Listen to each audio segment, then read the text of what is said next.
First time ko nga mararasan to sa buong buhay ko. Ang mag-evacuate nga. Kasi di na nga biro yung pagtaas ng tubig dito sa bayan namin. Nakakabahala na. Nasunod-sunod din yung pagdaan ng ulan. Kaya naman ngayong araw mga guys, samahan niyo na nga muna kami lumikas. At magpaalam na nga muna dito sa bahay. Biglaan nga lang pala tong pag-iimpake ko ngayon. Kasi tumataas yung tubig dito sa bahay. Kaya sabi ko kina mama, mag-ayos na. Dahil kami papaalam na sa bahay.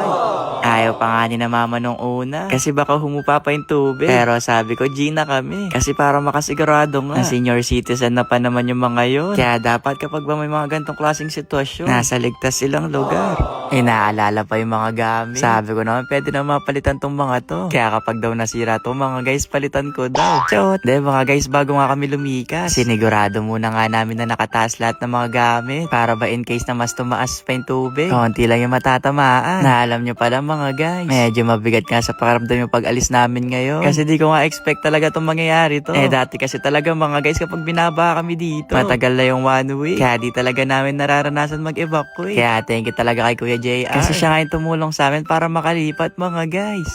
Na kailangan kasi na may malaking sasakyan dito. Na eto nga yung gagamitin namin pang lipat. Etong malaking niyang truck. Na para pa magkasya yung gamit. Na medyo hirap na rin pala yung mga ibang kapitbahay dito mga guys. Kung saan pepesto yung motor. Kasi grabe talaga yung pagtaas ng tubig. Na eto nga yung masasabi kong plot twist ko ngayon 2026. Kaya ba mga guys, ano yung plot twist nyo ngayon taon? Ay, naki-plot twist ka pa chawo. Sasama rin pala namin tong Land Cruiser. Kasi kawawa to mga guys, baka malunod sa tubig. At saka para ba meron tayong gamitin kapag umaalis. Nagamitin pa naman tong si LC. Kaya kailangan ding masama sa pag-evacuate.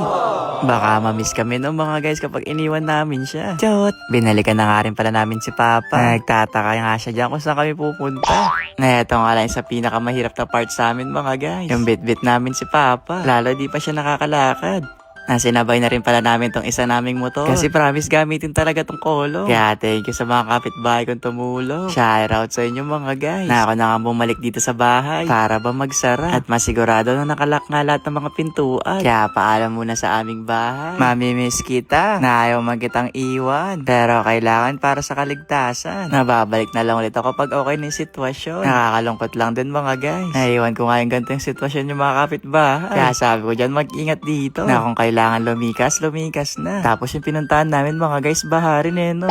Di man lubugon sa pupuntahan natin. Medyo malayo-layo nga lang yun. Kaya sabi ko sa La Familia, maganda na lang sila sa loob. Huwag maiinip. Dahil luluwas kami ng Maynila, doon na kayo makikipagsapalaran mga guys. Chot! Grabe no? Saan kaya tayo dadalhin ng truck? Napaglabas nga namin ng kalsada. Tanaw din namin dito kung gaano naghihirap nga yung mga nasa labas. Na para bang naging dagat na nga itong daanan namin. Halos yung iba naglalakad na lang. Nasiraan ng motor sa sobrang lakas nga ng ulan. Natatangay na rin yung mga puno. Kaya naman na medyo tumila nga yung ulan mga guys. Nagpababa na nga muna ako kay kuya. Kasi para nga makabili na nga ng makakain. Na di pa kasi kami talaga kumakain mga guys simula kaninang umaga. Na actually kagabi pa yata. Na binabantayan kasi namin yung tubig sa bahay. Kaya kayan lang din makakakain. Nala nangyari sa amin no. Kaya naman tara. Kain na tayo mga guys.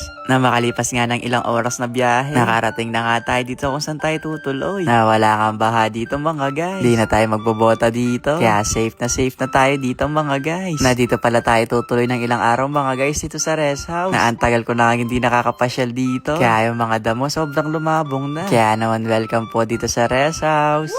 Na yung maganda dito mga guys hindi talaga bumabaha. Pero wait lang parang may bill yata tayo ng kuryente dito ang kailangan yata natin itong bayaran. Pero bahala na. Ang importante, di na tayo baha mga guys, no? Ay, wait lang dito nakaka-aesthetic.